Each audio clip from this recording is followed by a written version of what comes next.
सर्व स्वामी सेवेकरांना श्री स्वामी समर्थ। तर तुम्हा सर्वांचं प्रिया लाईफस्टाईल या चॅनलमध्ये अगदी मनापासून स्वागत आहे। तर मी आज तुम्हाला ह्या व्हिडिओमध्ये गजानन महाराजांविषयी प्रगट दिनाविषयी सविस्तर माहिती सांगणार आहे। तर व्हिडिओ तुम्ही पूर्णपणे बघा। तर शेगावचे गजानन महाराज यांचा 20 फेब्रुवारी 2025 रोजी प्रगट दिन सोहळा आहे। तर प्रगट दिन सोहळा कसा साजरा करायचा याविषयी मी माहिती देणार आहे। माध्यवद्य सप्तमी म्हणजे 23 फेब्रुवारी 1878 रोजी बुलढाणा जिल्ह्यातील एक गाव आहे छोटंसं शेगाव, तिथे गजानन महाराज दिगंबर स्वरूपात पहिल्यांदा अवतरले। गजानन महाराजांचा जन्म कुठे झाला किंवा ते कोणत्या घरात जन्माला आले याविषयी अद्याप कुणालाही अजून माहिती नाही। गजानन महाराज हे एक संत होते आणि त्यांनी लोकांना आध्यात्मिक गोष्टी सांगितल्या, तसेच त्यांनी लोकांना अध्यात्माकडे वळण्याचाही मार्ग दाखवून दिला। गजानन महाराज हे गणगण गणात बोते ह्या मंत्राचा अखंड जप करत असतात आणि त्यांनी लोकांनाही सर्व सेवेकरांनाही गणगण गणात बोते या मंत्राचा जप करण्यास सांगितले। महाराजांना श्री ह्या नावाने सुद्धा ओळखले जाते। तर गजानन महाराज हे शेगावमध्ये 32 वर्ष वास्तव्यास होते, त्यामुळे शेगावमध्ये मोठ्या प्रमाणात श्रींचा प्रगट दिन सोहळा साजरा केला जातो। तर मी तुम्हाला यामध्ये थोडक्यात सांगते की गजानन महाराजांचा प्रगट दिना दिवशी आपण काय सेवा करायच्या आणि तो कसा साजरा करायचा।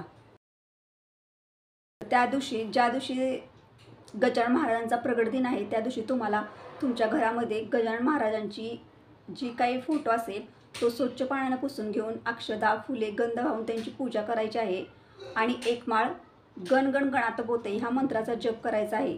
आणि जवळपास जर तुमच्या एखाद्या शेजारच्या घरी जर गजानन महाराजांचा प्रगट दिन सोहळा साजरा करतात बघा, त्या दिवशी अन्नदान सुद्धा करतात, प्रसाद सुद्धा ठेवतात, हे जर तिथे असेल तर तुम्ही आवर्जून त्यांच्या घरी जाऊन गजानन महाराजांचे दर्शन घ्या।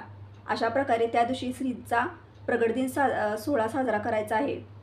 तर गजानन गावात मोठ्या प्रमाणात गजानन महाराजांचा प्रगट दिन साजरा करतात, तसेच तुम्हाला जमेल तसे तुम्ही तुमच्या घरीही गजानन महाराजांचा अशा प्रकारे प्रगट दिन साजरा करू शकता। आणि गजानन महाराजांच्या प्रगट दिना दिवशी सर्वात उच्च सेवा म्हणजे अन्नदान करणे। तुम्ही ह्या दिवशी तुम्हाला शक्य असेल तेवढे अन्नदान करा, कारण अन्नदानासारखी सर्वात मोठी सेवा अशी कोणतीच नाही, त्यामुळे तुम्ही ह्या दिवशी अन्नदानही करू शकता। गजानन महाराजांना हिंदू देवतांमध्ये गणपतीचा अवतार सुद्धा मानले गेलेले आहे।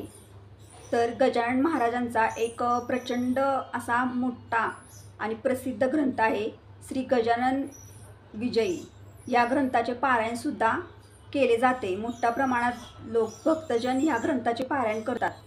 तर गजानन महाराजांना सर्वात कोणता पदार्थ जास्त आवडत होता त्या पदार्थ आपण घरात बनवून गजानन महाराजांच्या फोटोला आपल्याला नैवेद्य दाखवायचा आहे।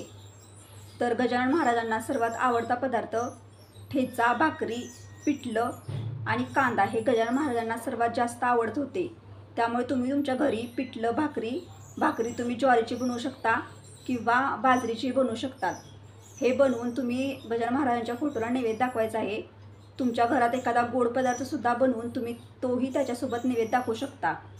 अशा प्रकारे आपण गजानन महाराजांचा प्रगट दिन सोहळा साजरा करायचा आहे।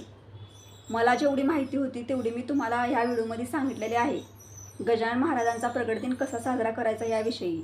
तर तुम्ही आवर्जून आणि वेळात वेळ काढून गजानन महाराजांचा गणगण गणात बोते हा मंत्राचा जप करा। एक माळ तरी तुम्ही घरात त्या दिवशी करा आणि ह्या पदार्थाचा गजानन महाराजांना नैवेद्य दाखवा। अशा प्रकारे मी तुम्हाला ह्या व्हिडिओमध्ये माहिती दिलेली आहे।